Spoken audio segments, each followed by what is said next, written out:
What's up, everybody? I'm Blaine. I'm here with my boy Brooks, 12th Man Podcast. And as the transfer window has just slammed shut a day ago, we're going to talk about all of the transfers that did happen, all the transfers that didn't happen, what was good, what was bad, who missed out. And that's basically going to be the show today. I mean, a lot of football did happen over the weekend as we entered into the international break. Nothing really crazy. I mean, Arsenal lost, Chelsea drew Liverpool, Barcelona was held up. What else happened? Just some quick highlights over some of the leagues, Brooks. Uh, like Juventus seems to be struggling. Yeah, Mbappe looked amazing for PSG. Messi had his debut for PSG. Uh, it was a beautiful thing. Most streamed. Was it the most streamed French game of all time? It I definitely think I read was that. in Spain because Gerard Piqué bought the rights. Like his company bought the rights to stream the French league now that Messi's there. So that was the most streamed game in Spain. I would imagine, across the U.S. or across the world, it was probably the most streamed French game. I haven't seen that, but it definitely was in Spain. And that's all obviously thanks to Messi, but really thanks to Gerard Piqué for buying the rights and putting him out there for all of the Spanish Messi lovers to take a look at. It's pretty cool that he did that. Okay. Yeah, shout out to Gerard Piqué. Okay, cool. So let's just hop straight into it then. Let's hop straight into the transfers. I guess we're already talking about Barcelona, so let's start there. Barcelona, I mean, we've talked about this in previous episodes. They've done a lot of business throughout the window. Most recently, we saw Antoine Griezmann leave the club, I think for nothing, to go back to Atletico Madrid after realizing he didn't have what it takes to be the top man. And I guess a lot of people are saying, like Memphis Depay seems like he stepped in and he thrives off of being like the pressure and the guy leading the line. And Antoine Griezmann, at least over the weekend in the game I saw, he was basically a ghost. Like I kept forgetting he was like I love Griezmann, but I was like I forgot he was even on the field. So yeah, he's back in Atletico Madrid. I mean, we know about they let Messi go, brought in Eric Garcia, Kun Aguero. They brought in Emerson Royale or whatever, and now he's at Spurs. I feel like they always do that with defenders. Like they buy a defender, the guy sees maybe 2 or 3 games, and then he's shipped off to like a Premier League side. Like they did it with Yuri Mina. Um, I know they've done it to other guys. I just can't think of them right now. But anyway, like what other transfers happened for Barcelona? Are we missing anything? I don't know if they were missing anything. I mean, Sergio Busquets and Jordi Alba both took a pay cut so that basically Aguero could get signed up and take that number 19. Ansu Fati, you told me today. Actually, Grace also DM'd me the Barcelona announcement right as you were telling me that getting him the number 10, which is crazy and a lot of pressure. But I mean, this kid's good, so I'm excited to see him in that number 10. Yeah, that's true. It is. I'll tell you the truth, that as soon as I saw that, I hopped online to see if I never bought like one of his old jerseys where he was 22. So I'm like desperately like now trying to like snag like a 22 now that he's like officially the number 10. I'll tell you one thing that got under my skin, Brooks. Like I mean, we're US based. I use Bleacher Report. I saw on Bleacher Report like a bunch of people were like, "Oh, like this is so disrespectful. Ansu Fati has no business wearing the number 10. Like Barcelona should have retired that number. They should have retired it." And I mean, I don't know how you feel. I think I know how you feel. So I want to know, like, what do you think about the prospect of Barcelona retiring a number 10 for Messi and it not being passed down to the next generation? I think that retiring a number is just a super, super American thing. It's just so, no, there's a lot of it. It's just so American. I mean, don't get me wrong, like I grew up in Los Angeles watching the Lakers, watching Kobe play. And so because it's in the American culture to retire numbers, I thought it was beautiful that they retired both 8 and 24. It was a wonderful thing. But as far as like, I mean, soccer's been around forever. It's only getting more and more popular as it is the world sport. Like now it's coming pretty big in America. Like I don't want them to retire numbers. It's something they've never done. I never want them to do it. There's a lot of things that like bleed, like America starts and then it bleeds into like European cultures or stuff like that. I don't want this to be one of those things. I need soccer to stay like the way it is. Like I'm Argentine. I'm a huge Messi fan. I think that most Barcelona fans are huge Messi fans, and I think that they actually did a really smart thing. I think that they gave it to someone who deserves it, someone who I think is the future. And you don't want to, since, with the soccer culture and in Europe or all over the world, really, you don't retire numbers. So what you don't want to do as a club, especially like Barcelona, is sit on that number 10, not giving it out to someone, like waiting for the right person. Like I think that they did a really good thing and they just kind of gave it away real quickly. Like, let's move on from this. Like, he was great. He, was a large part of our history. He may be some part of our future in more of like a managerial sense, or I don't know, business type sense, whatever you want to think of it as. But giving Ansu Fati the number like pretty quickly, I think was a pretty bold move, but I liked it. I think that it's, I don't know, I think it's good. I don't think they should have kept it for a year or 2 years like without anybody using it. They gotta just move on. That's what they're doing and that's what they're showing, and I think that's really good. What do you think? That I feel the exact same way. Like, I think it's cool for Americans. Like, first off, in the NBA, players can use any number 0 through 99. So there's 100 numbers to choose from, and rarely do numbers get retired. But at the same time, I'm like, Messi is great. There's so like Cruyff was great. Ronaldinho was great. I'm sure I'm forgetting some people, but there's tons of great players at Barcelona, and like the tradition of passing the number down to like the heir to the throne. I think, like, I don't think anybody in Europe has a problem. Like, I think it's just the Americans that are like, oh yeah, like that's so disrespectful that another player could do that. And I'm like, nah, man. Like Pele, like let's say, or Maradona, two great number 10s historically for their countries. The number 10 is still being worn for Brazil and Argentina. Yeah. The number 10 is still being worn for Santos and Napoli. And like, so it's just like the idea that you would get rid of such an iconic number in football culture. It's like everyone who's anyone, like the man always wants to wear number 10. So, I mean, and I think we talked about it on our podcast. Like, I might have said like, maybe, hold off for a year if no one can fill it. Like, just don't give it to anybody. And I was like, for me, I was like, Sergio Aguero. The only two people, in my opinion, that would be able to take would be Sergio Aguero, because that's his family, that's his blood, or Ansu Fati. So being that long-term Ansu Fati is going to be the guy, and who knows if Kuhn's even going to play at this point. I mean, he got a number, but he's still injured. So yeah, but no, I know you. Yeah, the tradition behind it is the more beautiful thing, and I think that that's something that, as one of these angry Americans on Bleacher Report who's maybe just getting into soccer or doesn't quite understand the culture and everything, maybe that's something that they should start to appreciate and understand. I think that that's a really cool way to look at it. So yeah, that tradition behind, specifically the number 10, it's like, there's history there. There's deep history. So I like that. I think Ansu Fati's great. Plus he's a Barcelona kid. He grew up in their academy as well. So it's La Masia graduate. Well, and then the other thing, for example, like maybe if it was like a Balotelli situation where he was wearing like the number 42, or like a crazy number like 89, like a number that like no one is even remotely close to wanting, sure, like do something symbolic. But like the number 10 in football, it's like, no, you can't take that away from a club or from a or anything like that. Anyway, okay, so that's the Barcelona business. Let's talk about Real Madrid. I mean, a lot of people have been talking about the last minute bid. Like, well, first off, they did get a last minute bid. They got Camavinga, or however you say his name, the little French kid, like the French teenager. Did you see that?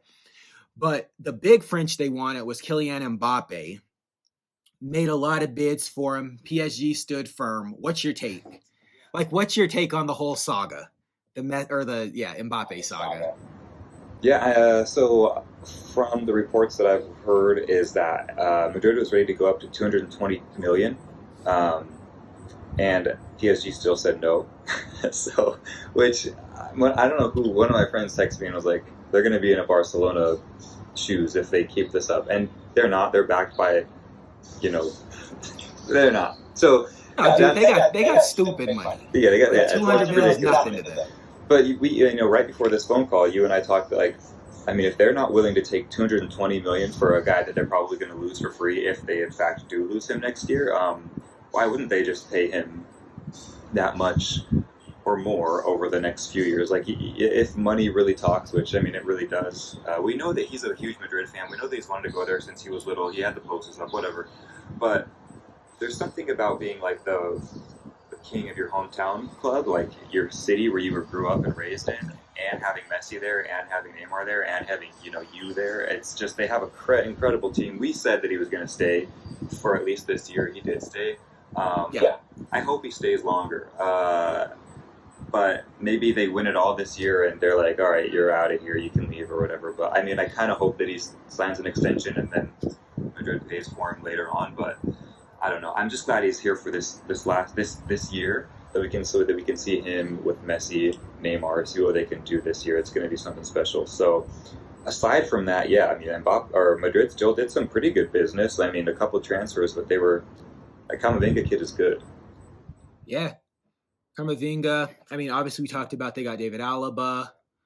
I feel like, maybe that's it. Did they do any other business, or was that it? Just those two? I feel like there was someone else. They got rid of obviously Odegaard. I don't really know if they brought in anyone else. I mean, I don't think so.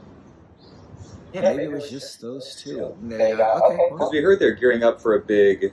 I think it's next year they want to, when Mbappe's out of his contract is when they really are going to kind of like gear up for a couple big signings, some more Galacticos. But we'll see how that goes in a year or so. Yeah, they should. Yeah, their next transfer, the next summer should be a good window for them.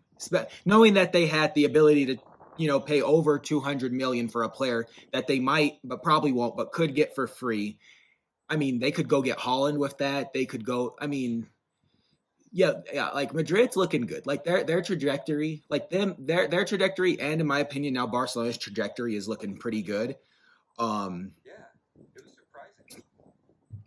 Like, one off year, and now they're right back in contention. So, I mean, that's probably it. I mean, other teams in Spain, like your boy, went to Real Betis. Yeah, Hector. So, I mean, good for him. Maybe he'll get some playing time. Look good in green. White and green. A couple players left out at Atletico Madrid, like we said. Antoine Griezmann rejoined them. Saul Niguez, or however you say his name, joined Chelsea. So, I mean, I honestly don't even know what Atletico Madrid's going to look like, but I doubt they can double. I don't think they'll win La Liga again this season, just based off of them getting older and losing players.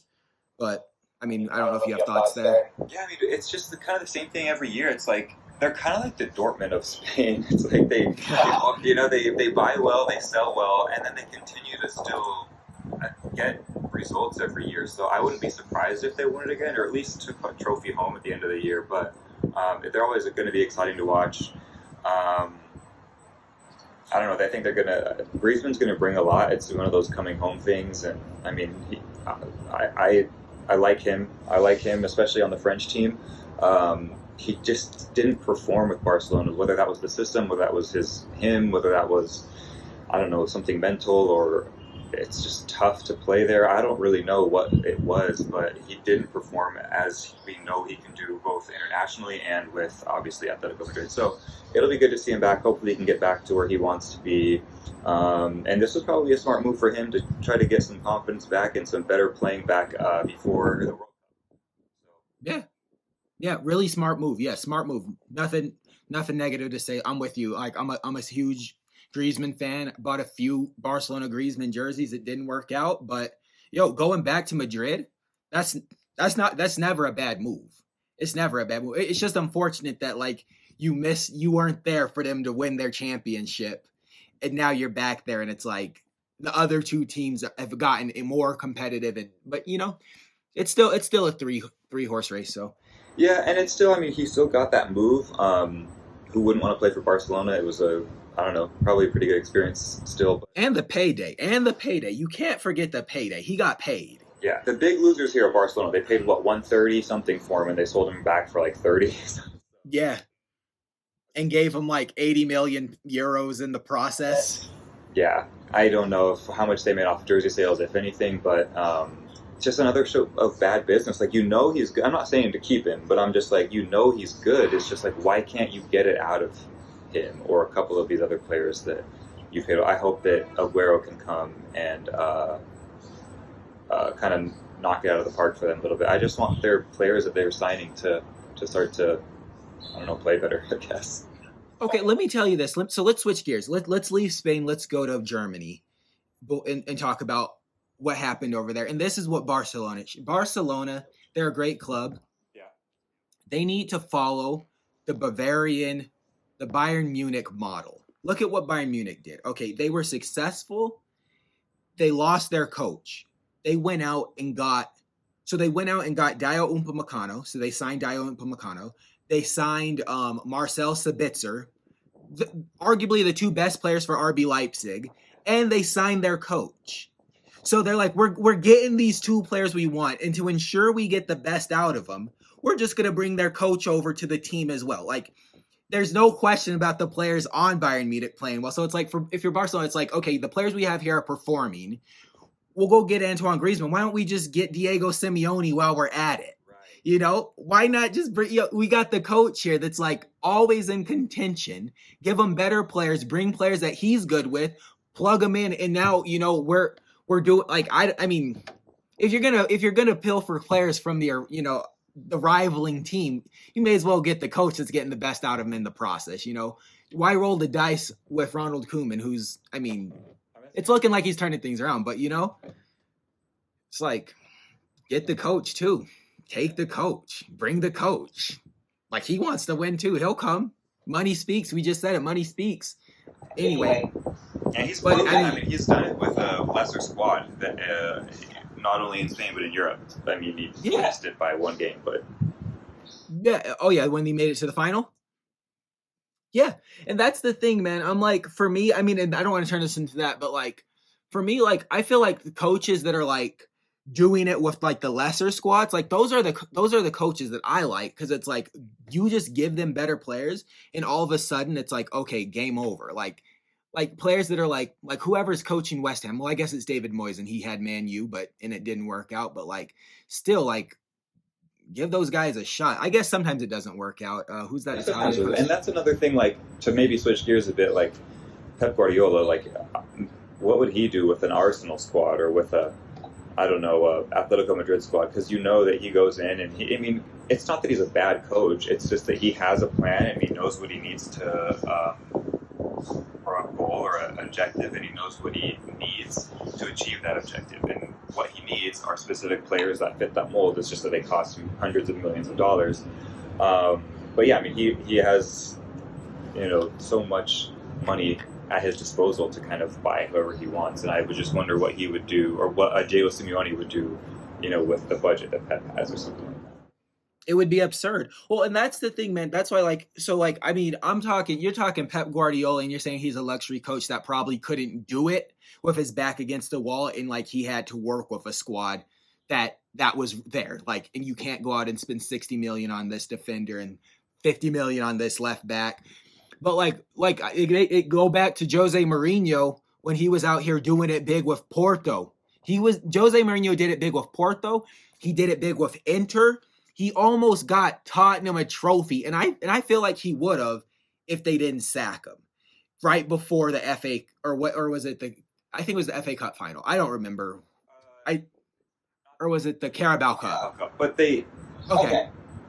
I just like the big thing with him is that his ego gets in the way. He pisses too many players off along the way too, and it's like now you see Dele Alli coming back to life and being like the star player so far. I mean, this dude had one good game, like the first game or two games under Mourinho, and then, the reports were that he offended him, and I don't know, like everyone has egos, but, Oh yeah, and that's true, and I'm not going to say that's not true, because it is, but I'm just saying he still has proven that he can work with those people. But the replacement in Nuno Espirito Santo for Spurs, like, I feel like that's still, like, you see it. They're 3-3 right now. And it's because, like, he's coming from the Wolves, aka the Portuguese national B team, and he worked with what he had, and now he's worked. Like, no one ever said like the Spurs didn't have decent players. Like, they're not going to win the league or anything, but they're not like I don't know, man. I'm. Great too. I mean, with those couple years he spent with the Wolves, they were really impressive. They were a hard, tough team to beat. I think he's a really good pickup for that team. Yeah, he's a great coach. Yeah. They're in first place. They're in first place, man. They're in first place, and they kept transfer that didn't happen. Harry Kane. We told you he wasn't leaving the club. He didn't leave the club. He was in the Lily White just over the week, and apparently now he's happy to be there. But let's talk. Okay, so I guess now we're in England. Manchester United. What? I mean, it's amazing. It's like a story everyone wants to hear. Like, that's something that I'm not a United fan. I really appreciate Cristiano Ronaldo and his game. He's not my favorite player, but I love that he went back to the club that he basically became known for at. I think it's a really beautiful thing. I think his message at the end where he said, "This one's for you, Sir Alex Ferguson," like, it's a very beautiful thing that you love to see in sports. Going back to his, where he made a name for himself. I am very aware that he's 36, and that but that it didn't work out as well as he may have wanted it to at Juventus, specifically the last year. And now he's in a faster. They barely made Champions League, and they didn't win. But he got the golden boot. It wasn't his fault. If you got the golden boot, it's not your fault. He scored enough goals to. This was that this sport is a one-man showboat. No, and that's not what I'm saying. I'm just saying if you're keep him, they were like, any offers? No, please. Like, hey, Jorge, don't get him away from us. Like, find someone to take him. Because they can't afford. They don't want him because they can't afford him.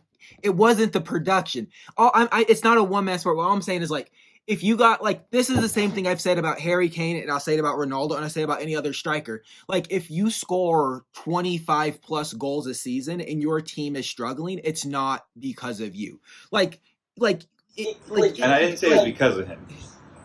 So I'm just saying, like, the idea that they want to get rid of him because, like, he's a problem, it's just they can't afford him, and they're like, listen, like, they're saying we suck and we don't have the luxury of having a player like you because we need, like, we got a 38-year-old center back that just won a Euros. When Cristiano Ronaldo is on Juventus and they say, yeah, he doesn't want to play, he won't start, we don't want to keep him here anymore, that is a problem.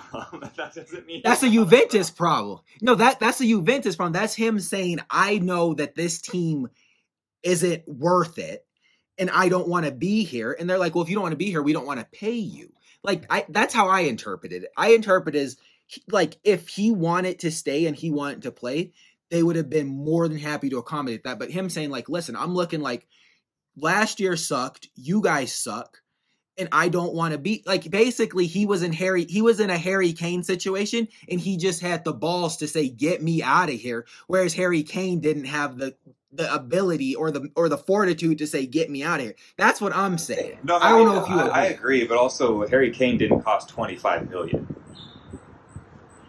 Well, that's because he's on a 6-year contract. That's because he's on a 6-year contract, and there's he's not 36 years old.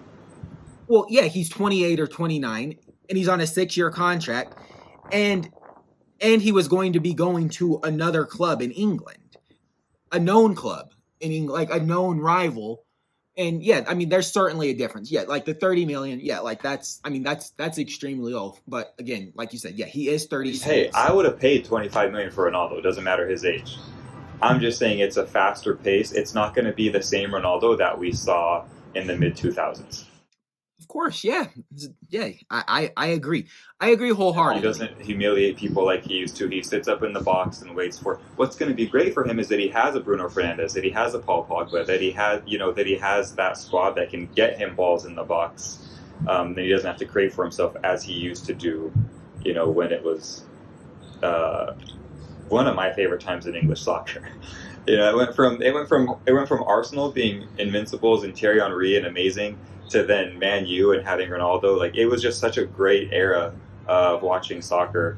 in England Yeah. specifically. And not to say that England's gone down. I still think it's the most exciting league to watch, but it was even better at that time. For all the kids that never were able to like watch Ronaldo at United or Cesc at Arsenal or Thierry Henry at Arsenal, or it was really something else. Mid 2000s, early 2000s, mid 2000s, even late 2000s. Like basically that decade was amazing. Yeah. I mean, Ronaldo. And again, Ronaldo's going to be great because he's home, and the fans are going to love it. The fans are back in stadium, so it's going to be great. It's just I don't know that it's like this won't be the same Ronaldo that we saw in.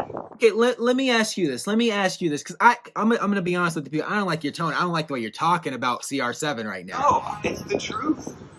Let me ask you a question. Do you think he's going to get more goals, more or less, more goals, more than 20 goals or not? Do you think he's going to perform better than any other player in terms of just goal scoring? Do you think he's going to do better or worse? Do you think he's going to do better or worse?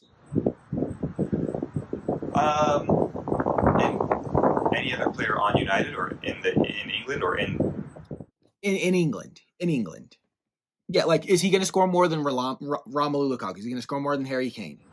I don't think he scores more than Lukaku. I don't think so. But also it depends because, when Man United have a great squad, they have a Mason Greenwood who's up top. They still have Marcus Rashford. They have Edinson Cavani. So I don't know if Ole Gunnar Solskjaer is getting him there so that he can be like a very positive influence on the dressing room and help grow Mason Greenwood into an incredible striker, or help grow Marcus Rashford into, help him, I don't know, with a little bit better maybe finishing technique or mentality or whatever it's going to take. Because Ronaldo has all of that. As well as the skill, Ronaldo is probably mentally the toughest athlete that I've ever encountered and seen and watched play. Like, he has that mentality that's like a Jordan. I think it's even more fierce than a Jordan mentality, to be honest. And I think that he's going to help every player at United get to that level, and then not to mention his work rate. But if you're asking, will he score more than Lukaku? I don't think so. I don't know. Hey, that's fine. I'm okay with that answer. I hope he doesn't. I think that Chelsea's game is just structured more for Lukaku to score more goals. Listen, I hope Lukaku scores more goals than him, but I think I think it's a better midfield than United to at least. I don't know. I think that. I don't know. That's a good question. I'll say this. If Ronaldo starts at least 20 games, he'll get at least 20 goals. But I guess I don't know if he'll start 20 games. On all competitions? Are you talking about just EPL? Or are you talking? I'm talking just league. Out of the 38 league games, if he starts 20. Yeah, I don't think it's hard for him to get 20 goals. And however, he's already down to Lukaku. Rom got one right now.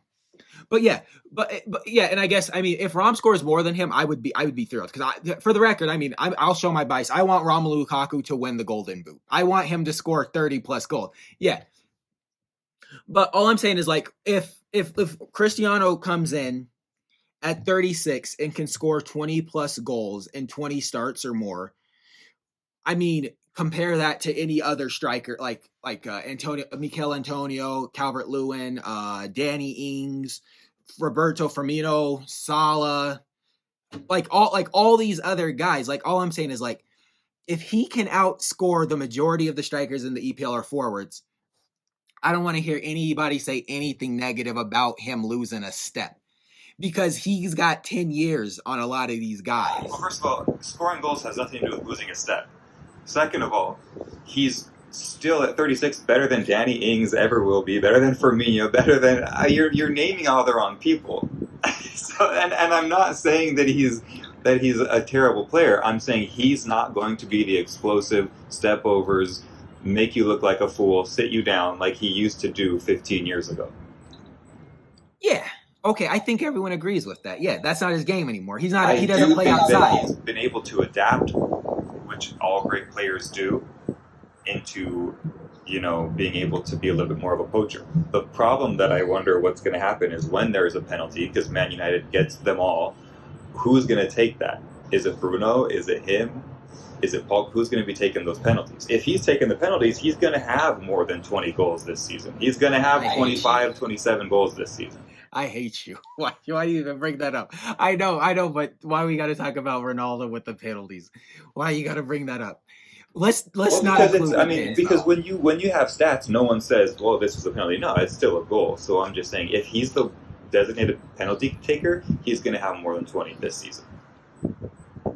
That's true. Because who takes them on Chelsea?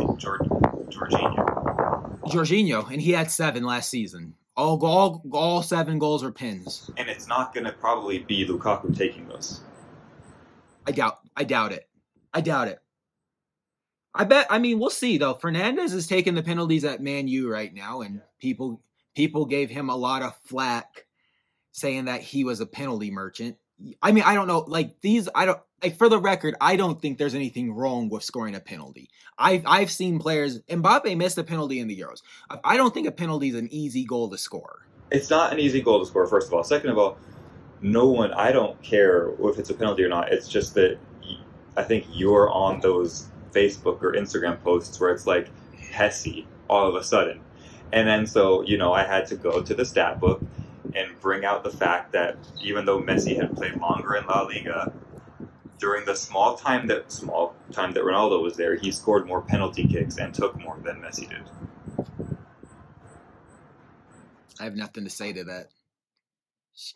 Can't hate because he's great, man. I'm just happy he scored him. Imagine how devastating the stat would be if no one's hating. It's just statement. So why do people come in with the names like Pessi, Ronaldo? Because they're upset that their favorite player isn't considered greater than the other. And I don't care. I mean, if you want to say Ronaldo's better than Messi, I'm happy to be living in a time period where we have 2 of the greatest to ever do it while we're young. I don't even think those here's the thing. I don't think comparisons between players are even fair because there's so many variables. But they happen. But I mean, it's okay, where does Messi primarily play? Right now, what's Messi's primary position? Where is he most comfortable? Most comfortable playing? Probably in the middle.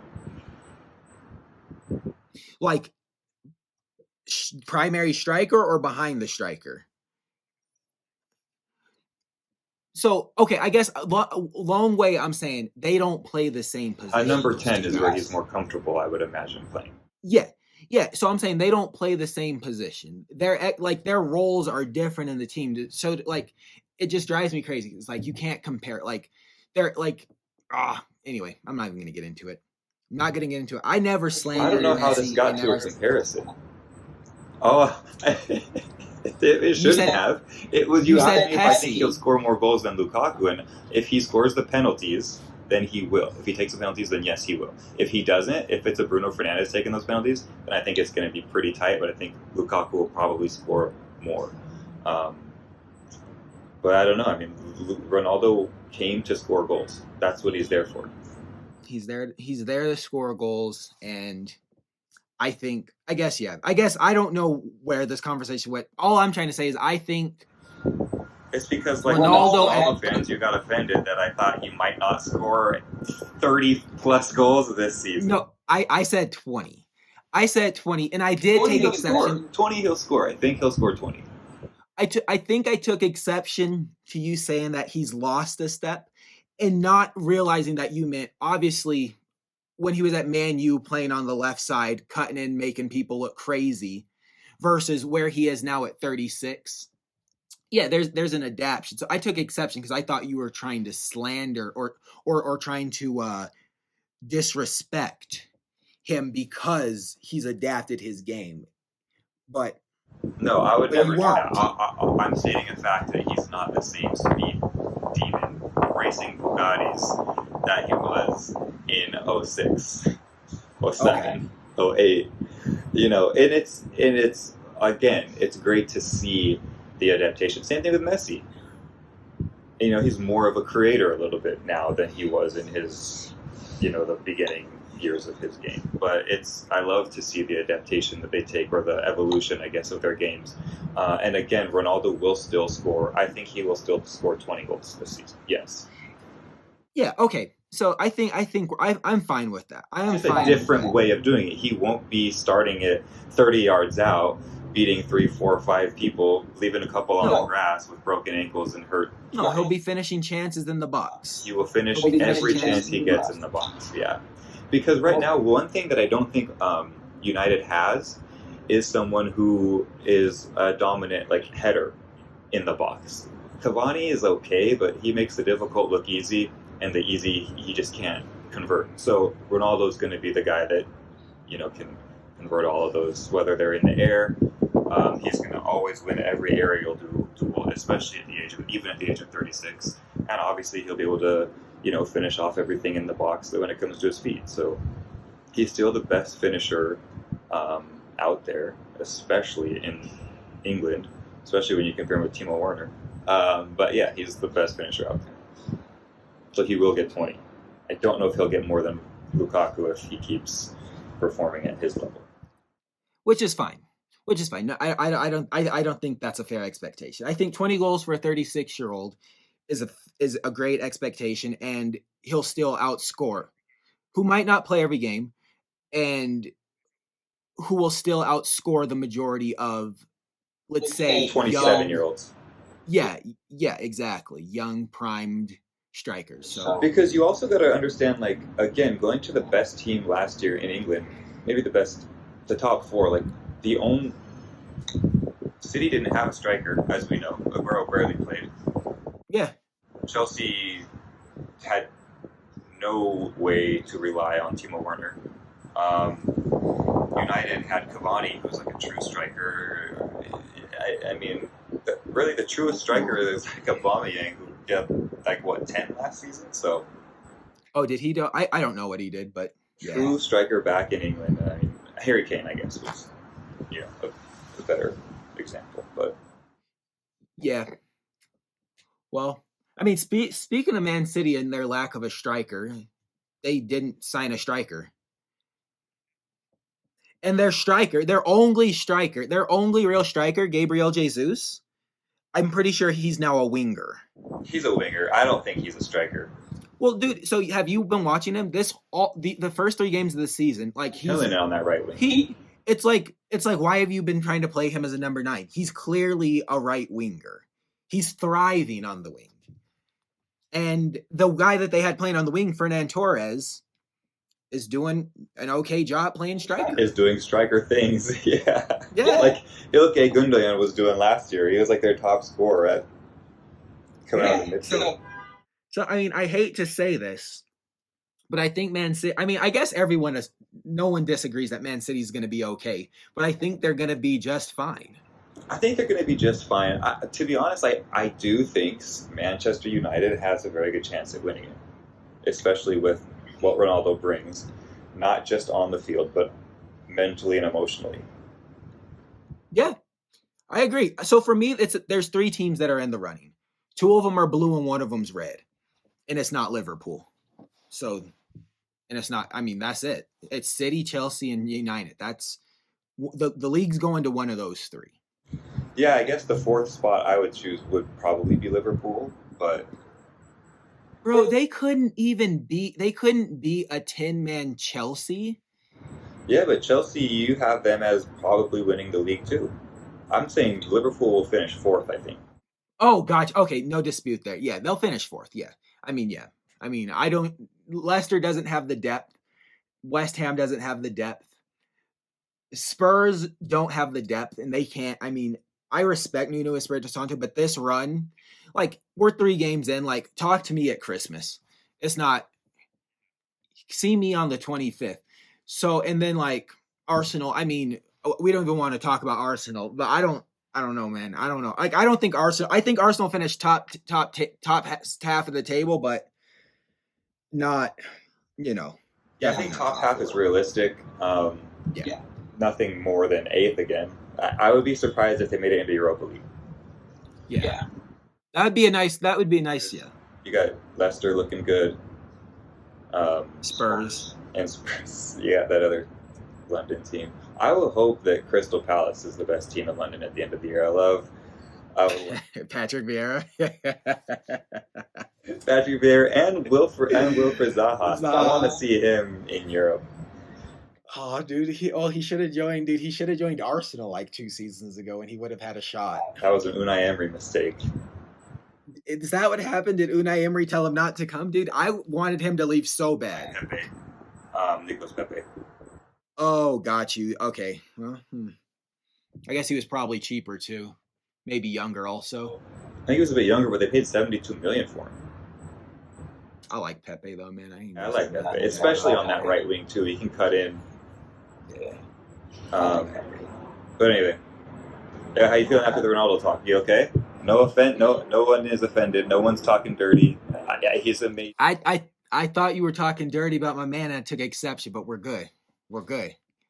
I won't allow it. But we weren't, so we're good. No, definitely. I'm not an idiot. I mean, I had his jersey at number 7 at United, the white one with the blue AIG logo. I had that. Oh yeah, I know the one. You know, I gave it to my boy Tim. Shout out to Tim. But I'm excited to see. I double tapped to that United post. That's how excited I am to see him back in England. It's going to be really fun. Okay, yeah, it is. It is going to be fun. It's going to be a fun season. I'm probably going to buy a jersey. I'm not. If Cavani, if they find a way. So wait, what's the deal? Is Cavani staying? Is he going? Are they going to kick him off the squad? So Ronaldo, huh? He's staying. I just don't know if he's going to give up his number 7. He should. I need him to give up that number 7 because I don't want to buy that Ronaldo 23. I want the 7. Is that the rumor that he's going to take number 23? I have no idea what the rumor is, dude. I refuse to read the rumors.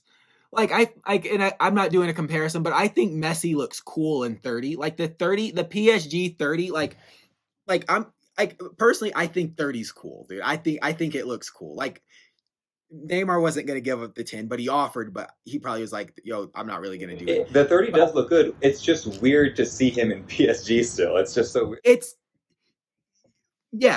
It's weird, yeah. And furthermore, the fact that it's the solid blue PSG Jordan jersey instead of just a standard PSG. So it's like 3 shocks at once. Like Messi in blue, Messi with the Jordan logo, and he got the 30 on his back. But I mean, as soon as I can get one of those, white and pink, dude. Well, have you seen the third kit?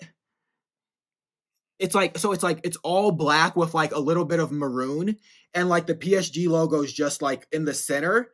And it's just like Footy Headlines, one that came out like a couple months ago. Yeah, dude. I used to hate it, dude. It's growing on me, and that's when I saw the mock-up, I was like, no, dude. It's growing on me, and like so that's the Messi one I want. I want the third, like the Champions League Messi one, and it's gonna look fire. I hate to say, I think it's gonna look dope though. With like the red, I have to get that and the pink then. Yeah, the pink. Yeah, the pink's fire. You know the pink's fire. Grace getting that Di Maria. Homer pink. I think she wants the pink one too. Yeah, the pink one's fire. The home is just too basic this year. The home is usually my favorite. It's just the blue with the. I mean, I haven't even ordered the home one yet. Like, I'll get one, but I probably won't get it until the end of the season when it's on clearance. It's not even. It's just the fact that it's just like a blue shirt. It's like I love the Jordan. Like I bought all the Jordan brand jerseys. It's just the fact that it's the blue. It's just like plain. I'm kind of mad that that Jordan was on the home kit because I kind of liked that it was like a third. It wasn't like you won't see them every single week. But what I do like are the shorts that are reminiscent of what the Chicago Bulls, right? Oh no! See, dude, that's the thing that's the part that irks me the most. That's the part that irks. I don't know. It's just something about basketball shorts looking like football shorts having a basketball look. It like drives me. I don't know. Still look like soccer shorts. Yeah, but it's like that design. Because he wears them all too big, but the big, yeah. But just like the design, like the Chicago, like you said, the Bulls design, like the little like triangle looking thing on the side. I don't know. It just drives me nuts. Like watching them in those uniforms is the most infuriating. Like it looks so good on Neymar, and it looks so good on Mbappe. Messi sorry, like he doesn't. The big shorts, he wearing it like it's Iverson 2003.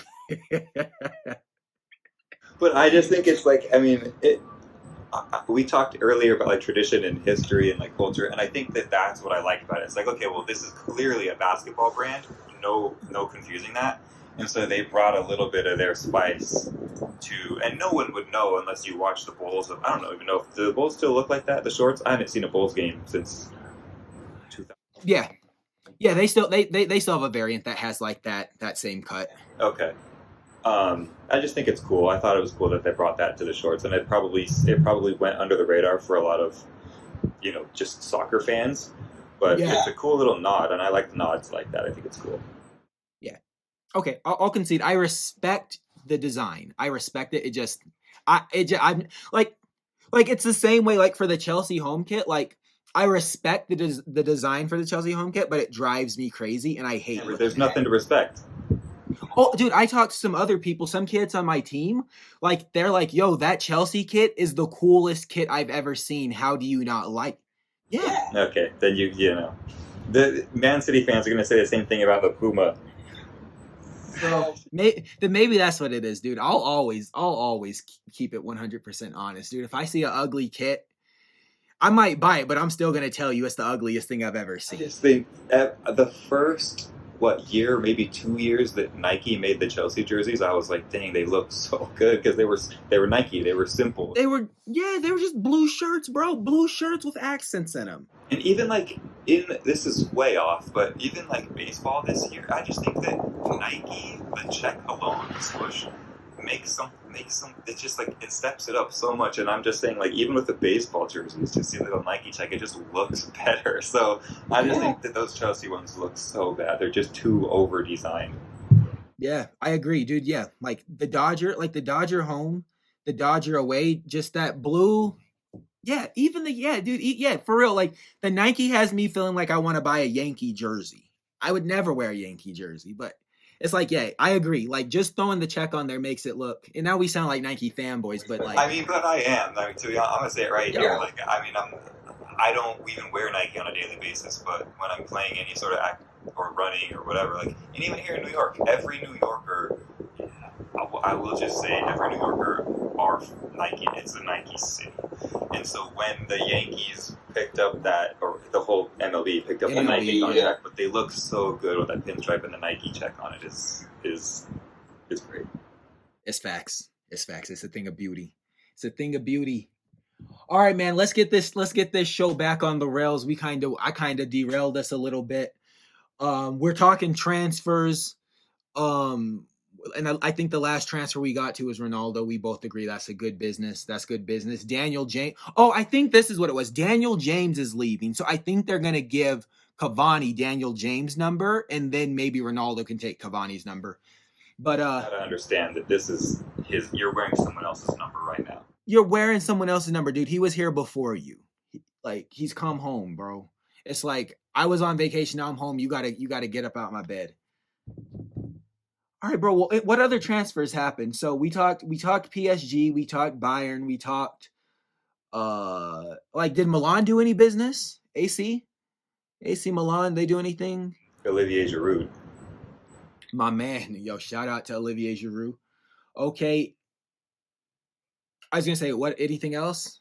I think they got. We know who they got rid of. They got another player pickup. I don't remember who it was though.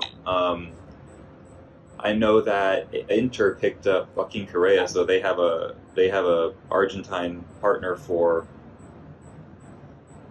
Lautaro, and he scored 2 goals in his debut. Not a bad way to get it started.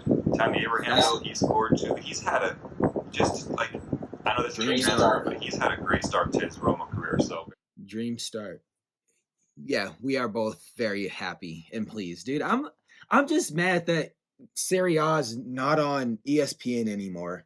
Do you have Paramount? I mean, I got a login, but it's just trash, dude. Well, the thing would be, man, imagine this. ESPN has La Liga now. If they would have kept Serie A, you could stream the games at the same time on the same screen. And now, like, here I am, like a doofus with like an iPad and a TV or a laptop, trying to stream multiple games. You're going to get a Tammy Abraham jersey? I have to. I don't have a choice, man. I don't have a choice. Probably gonna get two, dude. Probably gonna get the home and away, if I'm being honest. Yeah, they're nice. I mean, I'm not a huge New Balance fan, but they made it pretty. They kept it simple, and that's always. Yeah. Yep. Yeah, Nice, the Liverpool clean. ones were trash. Oh my gosh, dude. Liverpool historically has, when they were with New Balance and Warrior, some of the worst jerseys, kits I've seen in my entire life. It's tragic. Crystal Palace actually did pick up a striker. Where did he? I just slipped my mind who it was because they were trying to get Eddie and KJ, but they actually got Edward Odson or whatever from I think Celtic. Correct me if I'm wrong, but that's going to be a good pickup for them, I think. I don't know. I honestly don't know. Let me see. Oh yeah, Odson. Yep, from Celtic. You're right. Yeah, I young think that's going to boy. be a good one. I think he'll definitely be able to give Benteke a little bit of. I think he'll start over Benteke in no time at all. But I think that was a good pickup.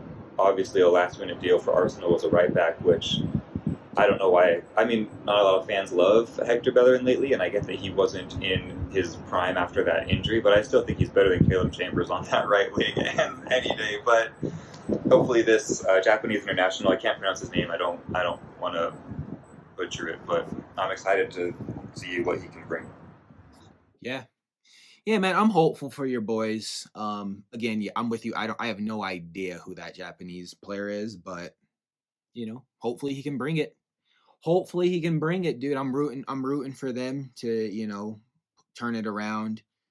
And I mean, I'm surprised that they kept Aubameyang and Lacazette. I thought one of them were gonna go, and I mean, they just need someone who can score goals. So if those two can start to score goals, it's not even them. If they can get some balls in service. yeah, Some service, dude. They'll figure it out, dude. That's the thing. But I feel like they'll figure it out. They got on paper. They have the players to figure it out. They should be able to figure it out. I mean, they just got to get rid of the manager. To be honest, they just got to. Yeah, I mean, and to be fair, they haven't had a full squad since the season kicked off because Lacazette and Aubameyang both had COVID. Then Ben White got COVID. There's been some injuries. Thomas Partey's still out. So I have been very happy with Lokonga.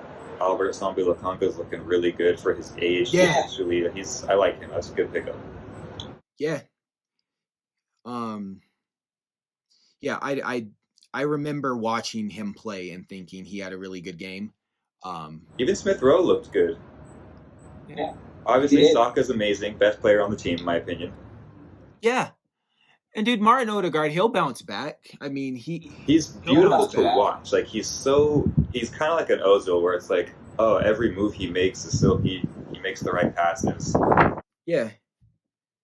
So yeah, I think they'll bounce back, dude. And who knows? Maybe they'll pull a shocker, dude. Maybe they'll finish fifth. Who knows? Who knows, dude? It's a long season. It's a long season, dude. And yeah, that's all I'm gonna say. Well, Brooks, I don't think I have anything else. I think that's all the big transfers. I'm trying to think. I think today Argentina plays tomorrow, so we'll be on the lookout for those international games. Yeah, World Cup qualifiers, games that matter. Yeah, looking forward to the break, and I guess our next episode will be covering the action from the World Cup qualifiers, right, Brooks? All right then. Well, guys, thanks for sticking with us. I apologize for our dispute. That's fine. It is what it is. We love you, and we'll catch you next time. This is 12 Man Podcast. We out.